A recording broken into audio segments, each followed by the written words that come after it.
Okay, buckle up. What you're about to hear is not for the faint of heart. This isn't your average tea. This is boiling hot, courtroom level, Hollywood wasn't ready for it kind of madness. And before we dive in, just remember, this is for entertainment and educational purposes only, all right? We're just narrating the chaos that allegedly went down in open court, straight from inner city press, no filters, no fluff. So picture this, a packed federal courtroom already electric. With whispers and side eyes from previous Bombshell testimonies, Monique had already dropped jaws. Denzel had the room on edge. Jamie Foxx? He stirred the pot too. But nothing, and I mean nothing, prepared anyone for what happened next. Out of nowhere, that side door creaked open. And who walks in? Not a lawyer, not a sketch artist. Nope, it was him, Dwayne "The Rock" Johnson. The man, the myth, the eyebrow-lifting legend. But this wasn't the blockbuster-smiling, crowd-hyping megastar we all know. Oh no, this Rock looked like he'd just walked out of a nightmare. Pale, uneasy, haunted. He wasn't there for a movie premiere or some promo tour. He was there to unload a 20-year-old secret. And he wasn't playing. The entire room went still, like the oxygen had just been vacuumed out. Even Diddy, sitting stiffly between his lawyers, jerked slightly. His legal team, whispering like they just got blindsided by a meteor. Prosecutors, trading glances like they knew something nuclear was about to explode. Because they did. Turns out, Dwayne's name had been kept under such tight wraps, not even court insiders had a clue he'd been subpoenaed. And what he was about to reveal?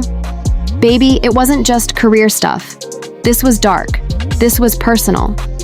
This was rituals, control, and alleged manipulation, deep in the underbelly of Hollywood, with Diddy allegedly right at the center. When The Rock finally made it to the stand, he didn't even sit. He gripped the rail like he was holding back. A storm. He looked at the judge, voice cracking. "Can I say something first?" The judge gave a slow nod, and then Dwayne turned. First to the jury, then to the crowd. And finally, to Diddy. "I don't want to be here, but I have to be," he said. "I've been carrying this weight for almost 20 years, and it's been eating me alive. I'm scared, but I'm more scared of what happens if I don't speak." That's what he said. And the moment those words left The Rock's mouth, the entire room froze. You could literally hear hearts thumping and stomachs drop. The courtroom, packed with media, lawyers, and stunned onlookers, turned into a silent theater. Then he raised his hand, swore the oath, and finally sat down. But this wasn't a performance. No Hollywood act. His voice was raw, cracked like a man dragging a buried truth to the surface. "You know me as The Rock, the strong guy," he began. "But I'm going to break today, and I need you to listen. This isn't just about Diddy. It's about how he operated, how he got away with it, and how we let him. And just like that, the illusion shattered." His lips trembled as he kept going. "I was one of them. I thought I had to go along to make it, and I did. But it cost me something nobody could see." The moment was so heavy, the judge didn't even move. Reporters didn't blink, because what came next changed everything. This wasn't just a celebrity testimony. This was a revelation that peeled back the curtain on how Hollywood power really works. It all started back in 2001. The Rock was fresh out of the wrestling ring. The Scorpion King had just premiered and Hollywood doors were beginning to crack open.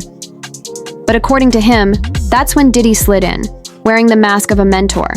He seemed helpful, The Rock said. He had the money, the mansions, the movie connections. Everyone said, if you want to make it, talk to Diddy. So, I did. And Diddy? Oh, he didn't just talk. He invited to parties, to private meetings, to after-hours gatherings in Los Angeles and Miami.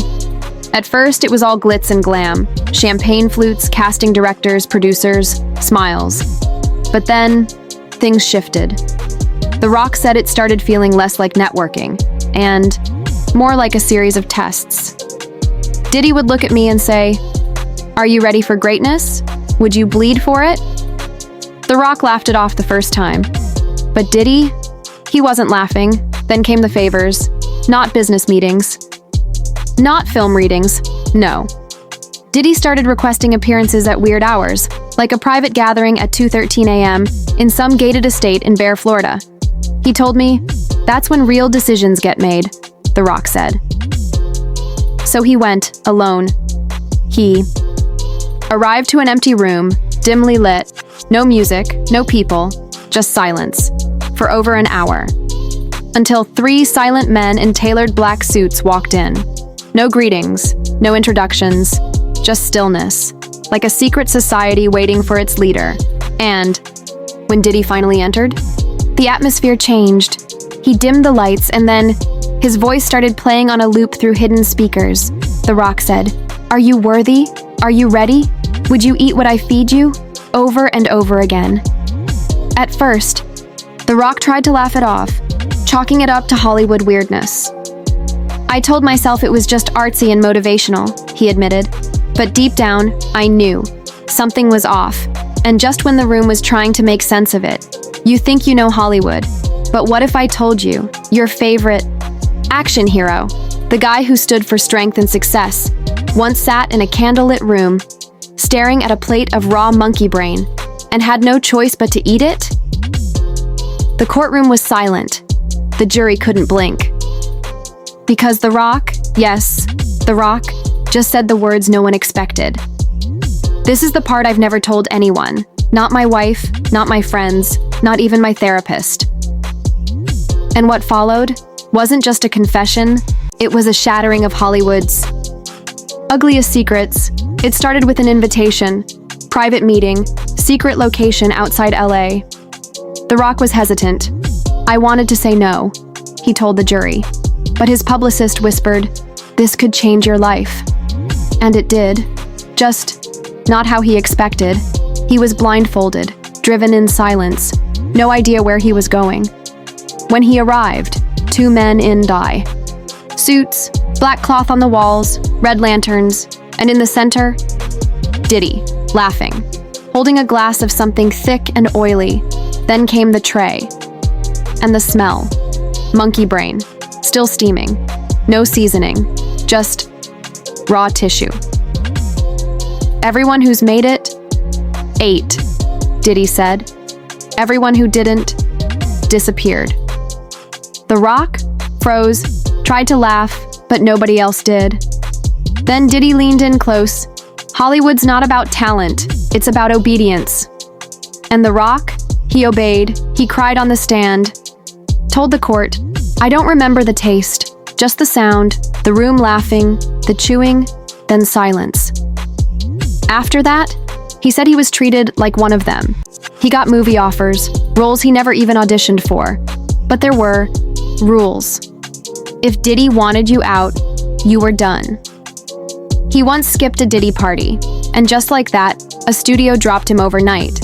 That's when he realized, this wasn't fame, it was control. And it didn't stop at the monkey brain.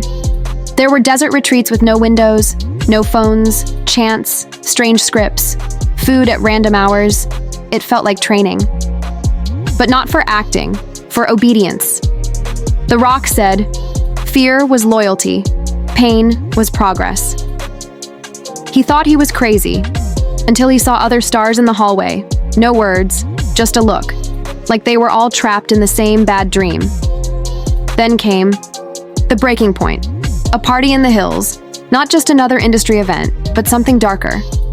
Security guards at every door, phones taken, masks handed out, not for fun, but for secrecy. And when The Rock wandered the halls, he saw it. A young actor, crying, shaking. They told me, this is what it takes. That was the night it all broke. I wasn't invited because they liked me, The Rock said. I was invited because I stayed quiet. And now, in court, he's done being quiet. You don't get to control my story anymore, he told Diddy, face to face. You made me think I had to give up who I was, but that wasn't power. That was fear dressed up as influence. The room was still, Even the judge looked shaken, and as The Rock stepped off the stand, he said one last thing. This isn't about fame or scandal. It's about everyone who didn't get to sit here, everyone who didn't survive the silence. Hollywood runs on a lie. That power means permission. That fame comes at the cost of your soul. But The Rock? He just shattered that illusion. Not with rage, not with revenge, but with the most dangerous thing in Hollywood, the truth.